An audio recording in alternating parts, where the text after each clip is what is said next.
Assalamu alaikum. This is Moiza Manzoor. I'm a clinical dietitian and nutritionist working in Mega Medical Complex at Rawalpindi. आज मैं ये video record कर रही हूँ on the behalf of health point pharmaceutical.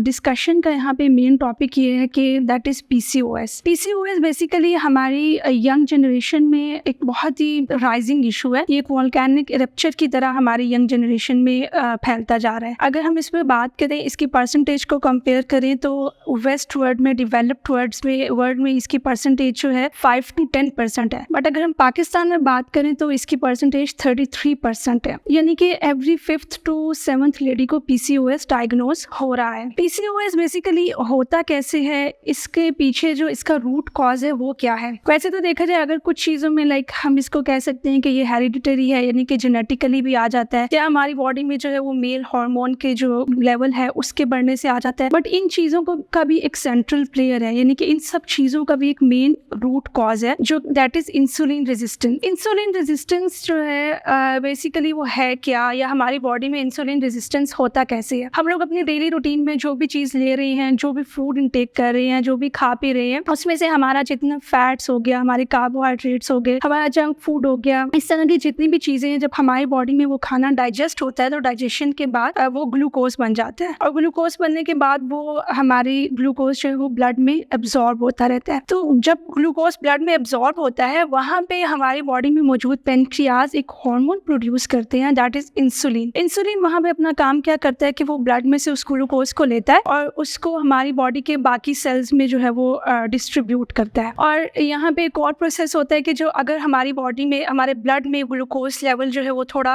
ज्यादा है, normal value से थोड़ा सा ज्यादा है, तो इंसुलिन क्या करती है कि उस ग्लूकोज को जो है, जो एक्स्ट्रा ग्लूकोज है, उसको हमारे फैट में से स्टोर कर लेती है एनर्जी के फॉर्म में। उस प्रोसेस को कहते हैं ग्लाइकोजन सिंथेसिस। बट अब इंसुलिन रेजिस्टेंस यहाँ पे कैसे होता है। अगर हमारी लाइफ में लाइफस्टाइल मॉडिफिकेशन नहीं है, हमारा डाइटरी इनटेक अच्छा नहीं है, एक्सरसाइज नहीं है, हम लोग अपनी डाइट में बहुत से कार्ब्स और शुगरी फूड और अल्कोहल्स वगैरह ले रहे हैं, तो हमारी बॉडी में ये कि हम जितना इस तरह का फूड इनटेक करते जाते हैं, हमारी बॉडी में उतना ग्लूकोज बनता जाता है और वो ग्लूकोज जो है वो हमारे ब्लड में एब्जॉर्ब होता रहता है। जितना ग्लूकोज हमारे ब्लड में एब्जॉर्ब होता है, हमारी पेनक्रियाज जो है वो उतनी ज्यादा इंसुलिन प्रोड्यूस करता रहता है। जितनी ज्यादा इंसुलिन ग्लूकोज एब्जॉर्ब होगा उतनी ज्यादा इंसुलिन आएगी। इंसुलिन वहाँ क्या करती है कि वो ब्लड से ग्लूकोज को लेती है और हमारे सेल्स में डिस्ट्रीब्यूट करती रहती है। बट हमारी लाइफस्टाइल मॉडिफिकेशन ना होने की वजह से एक, या फिर जेनेटिकली हमारी बॉडी में कोई किसी भी इशू की वजह से एक टाइम ऐसा आता है कि जो उस ग्लूकोज का जो लेवल है वो नॉर्मल से बहुत ज्यादा हो जाता है, वो बहुत एक्सीड कर जाता है। इंसुलिन तो अपना काम कर रही है, वो उस ग्लूकोज को सेल्स में डिस्ट्रीब्यूट करती जा रही है, लेकिन एक टाइम ऐसा आएगा कि वो सेल्स जो हैं उस ग्लूकोज को लेने से रेजिस्ट कर जाएंगे। इंसुलिन वहाँ पे अपना काम प्रॉपरली फिर नहीं कर पाएगी, तो यहाँ से हमारी बॉडी में इंसुलिन रेजिस्टेंस स्टार्ट हो जाएगा। उससे फिर ये है कि हमारे हार्मोन्स जो है वो इम्बैलेंस हो जाते हैं, हम लोगों के सेल्स जो है वो डिस्टर्ब हो जाते हैं, और उसकी वजह से हमारी बॉडी में इस तरह की डिफरेंट फिर चीज़ें आना शुरू हो जाती हैं, जिसमें से आज जिस पे हम डिस्कस कर रहे हैं PCOS जो है वो बेसिकली हमारे जो ओवरीज हैं, इसका मतलब पॉलीसिस्टिक ओवेरियन सिंड्रोम, मतलब तो इसका ओवरीज तक महदूद है, लेकिन अगर ये सिर्फ हमारी ओवरीज को इफेक्ट नहीं करता, ये हमारी बॉडी के बाकी ऑर्गन्स को भी इफेक्ट करता है। PCOS में बेसिकली होता क्या है कि हमारे जो हार्मोन्स हैं उनका तवाज़ुन खराब हो जाता है, हमारी ओवरीज में छोटी छोटी सी सिस्ट्स बन जाती हैं। हमारी बॉडी में मौजूद जो है वो एक पिट्यूटरी ग्लैंड है जो कि एक हार्मोन प्रोड्यूस करता है, ल्यूटिनाइजिंग हार्मोन, उसकी मिकदार ज़्यादा हो जाती है। उसकी वजह से फिर हमारी बॉडी में मेल हार्मोन एंड्रोजन जो है वो उसकी मिकदार ज़्यादा हो जाती है, जो कि फीमेल में बहुत कम मिकदार में प्रेजेंट होता है। बट PCOS की जो डायग्नोज वुमेन होती है उनमें उसकी मिकदार ज़्यादा हो जाती है, जिसकी वजह से फिर लड़कियों के चेहरे पे बाल, ऑयली स्किन या फिर एक्नी जैसी चीज़ें जो है वो नमूदार होना शुरू हो जाती हैं। उसके अलावा PCOS में कंसीव करने में मुश्किलात पेश आ सकती हैं। हम ये नहीं कह सकते कि इसमें औरत जो है वो बिल्कुल बांझ हो जाती है, लेकिन ये है कि इसमें कंसीव करने में कुछ मुश्किलात पेश आ सकती हैं, जिसको फिर हम डिफरेंट मेडिकेशन या सप्लीमेंटेशन के थ्रू ट्रीट करते हैं। उसके अलावा फिर PCOS में एक अलामत ज़ाहिर होती है दैट इज़ ओबेसिटी, मोटापे की। इसमें हम मोटापा को जो है वो सिर्फ वेट स्केल से मेजर नहीं करते, हम लोग इसको जो है एक खास इंडिकेटर से मेजर करते हैं, that is BMI, body mass index. इसमें हम लोग वेट इन kg को हाइट इन मीटर स्क्वायर पे डिवाइड करते हैं और इसकी नॉर्मल वैल्यू जो है वो 18 to 25 होती है। अगर इसकी नॉर्मल वैल्यू 25 से एक्सीड कर गई है तो आप ये समझ लें कि आप ओबेसिटी की तरफ आ रहे हैं। PCOS जो है वो इसको मतलब ऑलमोस्ट 25% वुमेन्स में हम अल्ट्रासाउंड के थ्रू ओवरीज में सिस्ट देख सकते हैं, बट बाकी 75% केसेस में ये जरूरी नहीं है कि ये इलामात सब में जाहिर हो। इसके लिए हमें डिफरेंट लैब टेस्ट करवाने पड़ते हैं अल्ट्रासाउंड सिस्ट के लिए, या कुछ हार्मोनल टेस्ट जैसे एंड्रोजन या टेस्टोस्टेरोन वगैरह हमें करवाना पड़ता है। इसके लिए कोई एक खास जो है वो सिंगल टेस्ट नहीं है इसकी तशखीस के लिए। तो या फिर हम पेशेंट की जो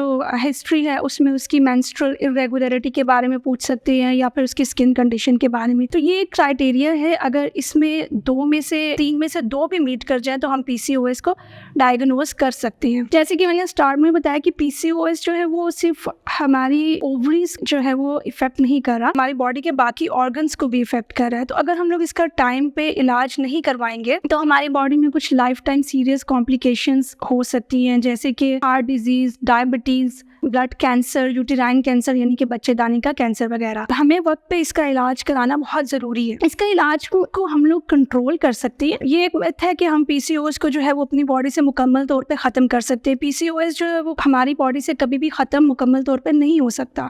हाँ, हम इसको इलाज से कंट्रोल कर सकते हैं, इसके होने वाले असरात पे काबू पा सकते हैं। जिसमें PCO के इलाज के लिए सबसे ज़्यादा ज़रूरी क्या है कि हमारा लाइफस्टाइल मॉडिफिकेशन, हमारा डेली एक्सरसाइज, हमारा डाइटरी इनटेक अच्छा हो। आजकल यंग जनरेशन में इसके कॉमन होने की वजह यही है कि हम लोगों का जो लाइफस्टाइल है, लाइफस्टाइल मॉडिफिकेशन उसमें नहीं है, सेडेंटरी लाइफस्टाइल है, डाइट अच्छी नहीं है, हम लोगों का जंक फूड, ऑयली खाना, इस तरह की चीज़ें जो हैं वो बहुत ज़्यादा हैं। तो हम लोग अगर इस पे काबू पाना चाहते हैं तो हम लोग जैसे कि ऑर्गेनिक फूड हो गया, लीन मीट, फिश, नट्स, बादाम, अखरोट, green leafy vegetables, olive oil, fresh fruit, इस तरह की चीज़ें इस्तेमाल करके हम इस पे काबू पा सकते हैं। जबकि bakery items, pizzas, burger, refined carbohydrates, cold drinks, juices वगैरह, इन चीज़ों को हमें इसमें अवॉइड करना चाहिए। उसके साथ साथ हम लोग एक्सरसाइज अगर हफ्ते में 5 दिन 30 से 40 मिनट भी एक प्रॉपर वर्कआउट करते हैं जिसमें हमें पसीना आए, तो उससे भी हम इसके असरात पे काबू पा सकते हैं और ये हमारे वेट लॉस के लिए भी बहुत इफेक्टिव है। और नेक्स्ट, अगर हम PCOS सप्लीमेंटेशन की बात करें, इसके ट्रीटमेंट की बात करें, तो सदियों से 1850s में एक मॉलिक्यूल इन्वेंट हुआ था PCOS के ट्रीटमेंट के लिए, जो कि बहुत इफेक्टिव साबित हुआ था, दैट इज़ इनोसिटोल। तो इसके ट्रीटमेंट के लिए मेरे पास हेल्थ पॉइंट का एक बहुत ही इफेक्टिव फर्स्ट लाइन ट्रीटमेंट मौजूद है, दैट इज़ एवासिटोल। एवासिटोल बेसिकली मेरे पास एक डिफरेंट फॉर्मुलेशन में मौजूद है। इसमें हमारे पास इनोसिटोल है, डीकाइरोइनोसिटोल है, फॉलिक एसिड है, ओमेगा 3 फैटी एसिड है and other cofactors like cinnamon, licorice, agnus castus. अच्छा, इनोसिटोल की अगर हम लोग बात करें तो ये हमारे पास मार्केट में बहुत ज़्यादा मौजूद है। इनोसिटोल का बेसिकली हमारी बॉडी में काम क्या है? इनोसिटोल जो है वो इंसुलिन रेजिस्टेंट जो वुमेन्स हैं उनमें वो काम करता है जो कि इंसुलिन रेजिस्टेंट वुमेन्स में इंसुलिन प्रॉपर्ली नहीं कर पा रही होती। यानी कि जब हम इनोसिटोल लेते हैं तो ये हमारे जो ब्लड में ग्लूकोज एब्जॉर्ब हो रहा है उस एब्जॉर्प्शन को कंट्रोल करता है। जाहिर है जब वो कंट्रोल होगा तो हमारी जो ग्लूकोज की मिकदार ब्लड में बढ़ती जा रही है वो उस तरीके से नहीं बढ़ पाएगी, उसको कंट्रोल करता है और उसकी वजह से फिर होने वाले जितने भी नुकसान आते हैं जैसे हार्मोनल इम्बैलेंस वगैरह, इनफर्टिलिटी और इस तरह की चीज़ों को उसमें कंट्रोल करता है। देन हमारे पास आता है डीकाइरोइनोसिटोल। अब डीकाइरोइनोसिटोल जो है बेसिकली मायोइनोसिटोल और डीकाइरोइनोसिटोल को देखा जाए तो ये बिलोंग तो एक ही फैमिली से करती है। हमारी बॉडी में 9 डिफरेंट टाइप्स के इनोसिटोल्स हैं, जिसमें से जो प्रॉपर्ली अगर वर्क करते हैं तो उसमें हमारे पास मायोइनोसिटोल और डीकाइरोइनोसिटोल ही है। तो डीकाइरोइनोसिटोल का यहाँ पे काम, इसका जो मैकेनिज्म ऑफ एक्शन है हमारी बॉडी में वो थोड़ा सा मायोइनोसिटोल से डिफरेंट है। वो डिफरेंट इस तरह से कि डीकाइरोइनोसिटोल जो है वो हमारी बॉडी में ग्लाइकोजन सिंथेसिस को इम्प्रूव करेगा। मतलब कि इनोसिटोल ने तो अपना काम कर दिया, उसने तो ब्लड में जो ग्लूकोज एब्जॉर्ब हो रहा है उसको कंट्रोल कर लिया, उसको रोक दिया, लेकिन बट डीकाइरोइनोसिटोल यहाँ पे क्या करेगा कि जो हमारे ब्लड में एक्स्ट्रा ग्लूकोज ऑलरेडी प्रेजेंट है उसको बॉडी के सेल्स में, हमारे लिवर में उसको स्टोर कर देगा। यानी कि जो ग्लाइकोजन सिंथेसिस जो ऑलरेडी पहले हो रहा था जो कि इंसुलिन कर रही थी, बट इंसुलिन रेजिस्टेंट वुमेन्स में वो प्रॉपर्ली नहीं हो पा रहा था, तो यहाँ पे वो काम करेगा डीकाइरोइनोसिटोल। तो बेसिकली डीकाइरोइनोसिटोल और मायोइनोसिटोल का कॉम्बिनेशन एक बहुत ही यूजफुल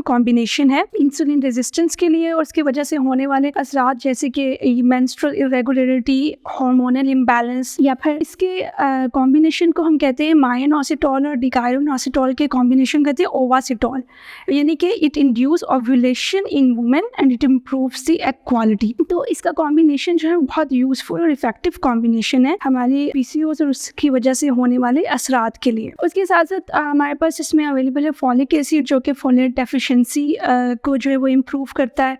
उसके अलावा होमोसिस्टीन डेफिशिएंसी की वजह से जो इन्फ्लेमेशन हमारी बॉडी में हो जाती है उसको कम करने में हेल्प आउट करता है। इसके साथ साथ ओमेगा 3 फैटी एसिड है। ओमेगा 3 फैटी एसिड जो है वो हमारी एग क्वालिटी को इम्प्रूव करता है, प्रेगनेंसी के चांसेस बढ़ाता है और आफ्टर प्रेगनेंसी जो है वो न्यू बॉर्न बेबी के ग्रोथ एंड डेवलपमेंट में बहुत काम आता है। उसके अलावा एवोसिटोल में जैसे कि पीसीओ जो है वो सिर्फ हमारी फिजिकल कंडीशन के साथ साथ हमारी मेंटल कंडीशन पे भी बहुत असरअंदाज करता है। तो उसको ओवरकम करने के लिए एवोसिटोल में हमारे पास विटामिन डी और विटामिन ई प्रेजेंट है। विटामिन डी जो है वो हमारी ओवरऑल जो है वो हेल्थ को हमारी इमोशनल स्टेट को इम्प्रूव करता है, हमारी एनर्जी को बरकरार रखता है, इम्यूनिटी को बरकरार रखता है। उसके साथ साथ विटामिन ई जो है वो हमारे ओवरऑल जो है वो रिप्रोडक्टिव प्रोसेस को, हमारी स्ट्रेस को कम करता है, रिड्यूस करता है और हमारी बॉडी से इन्फ्लेमेशन को ख़त्म करता है। उसके अलावा एवोसिटोल में एक बहुत ही इंटरेस्टिंग एलिमेंट मौजूद है कि इंटरेस्टिंग चीज़ है, that is agnus castus. Agnus castus basically chaste tree, berry tree है एक, उससे प्रोड्यूस होता है। 1850s में ये चीज़ सामने आई थी कि इसको तब से के जो साइंटिस्ट और डॉक्टर्स थे उन्होंने इस चीज़ को यूज़ करना स्टार्ट किया था कि एग्नेस कैस्टस जो है वो बहुत इफेक्टिव है for hormonal imbalance, for menstrual irregularity और to reduce the menstrual pain को कम करने के लिए और इनफर्टिलिटी में। इसके अलावा इसको इन मेल्स में जो है वो इरेक्टाइल डिस्फंक्शन और इम्पोर्टेंट के लिए भी बहुत यूज़ किया जा रहा था। तो एग्नेस कैस्टस जो है वो हमारे हार्मोन को बैलेंस करने में, हमारी इन्फ्लेमेशन कम करने में बहुत यूज़फुल साबित हुआ था और तब से 1850 से अब तक ये चलता आ रहा है। उसके अलावा जो है इसमें कुछ एंटीऑक्सीडेंट्स जैसे कि लिकोराइस हो गया या फिर सिनेमन हो गया। सिनेमन एक बहुत ही बेहतरीन एंटीऑक्सीडेंट है हमारी बॉडी में। ये हमारी बॉडी से जो है वो फ्री रेडिकल्स को कम करता है और फ्री रेडिकल्स की वजह से होने वाले नुकसानात को रिड्यूस करता है, जैसे कि इन्फ्लेमेशन हो गई हमारी बॉडी में या हमारे हार्मोन्स जो है या इम्बैलेंस हो गए या मेंस्ट्रुअल इरेगुलरिटी वगैरह को इम्प्रूव करता है। इसके अलावा जो लिकोराइस है वो भी एक एंटीऑक्सीडेंट है, वो भी फ्री रेडिकल्स को जो है वो उसमें रिड्यूस करता है, सुप्रेस करता है और इसकी वजह से होने वाले नुकसानात को कम करता है, इनफर्टिलिटी के चांसेस को इंक्रीज़ करता है, मेंस्ट्रुअल इरेगुलरिटी को इम्प्रूव करता है। उसके अलावा सिमिसिफ्यूगा रेसिमोसा है एवोसिटोल में। सिमिसिफ्यूगा रेसिमोसा जो है वो सदियों से यूज़ होता आ रहा है for muscles pain, joints pain, हमारी इम्यूनिटी के लिए और इसके अलावा for menstrual irregularity and menstrual pain के लिए। And the other thing is chromium picolinate है, जो कि इसमें ओव्यूलेशन को, एग क्वालिटी को जो है वो इम्प्रूव करता है। मेंस्ट्रुअल वही हमारे हार्मोनल बैलेंस को जो है वो इम्प्रूव करेगा, मेंस्ट्रुअल इरेगुलरिटी को इम्प्रूव करने में हेल्प आउट करेगा। So the basic thing is एवोसिटोल में जो मेन कॉम्बिनेशन है हमारा इनोसिटोल और डिकायोइनोसिटोल का, वो एक बहुत ही बेस्ट चॉइस है, बेस्ट कॉम्बिनेशन है टू ट्रीट पीसीओ एंड उसकी वजह से होने वाले जितने भी हमारी बॉडी पे और असरात हैं। तो एवोसिटोल जो है वो बेस्ट चॉइस है टू ट्रीट पीसीओ और उसकी वजह से होने वाले हमारी बॉडी में बाकी असरात पर कंट्रोल करने के लिए, काबू पाने के लिए। एवोसिटोल का जो एक बहुत ही यूनिक फार्मूलेशन है, इस फार्मूलेशन में मार्केट में आपको बहुत कम ब्रांड्स में जो है वो सप्लीमेंट कोई भी मिल सकता है, क्योंकि इसमें जो मायोनोसिटोल और डिकायोइनोसिटोल के अलावा जो बाकी चीज़ें ऐड की गई हैं वो हमारी जो बॉडी में पीसीओ की वजह से होने वाले असरात हैं उन पर काबू पाने के लिए बहुत ही इफ़ेक्टिव चीज़ें हैं। तो दिस एवोसिटोल जो है ये बहुत इफ़ेक्टिव ट्रीटमेंट है, फर्स्ट लाइन ट्रीटमेंट है टू ट्रीट पीसीओज। एवोसिटोल जो है वो मार्केट में फ्रीली अवेलेबल है, आप इसको कहीं से भी परचेज़ कर सकते हैं, बट अगर आप लोग इसको ऑनलाइन परचेज़ करना चाहते हैं तो healthpointpakistan.com से आप इसको ऑनलाइन ऑर्डर कर सकते हैं। Thank you.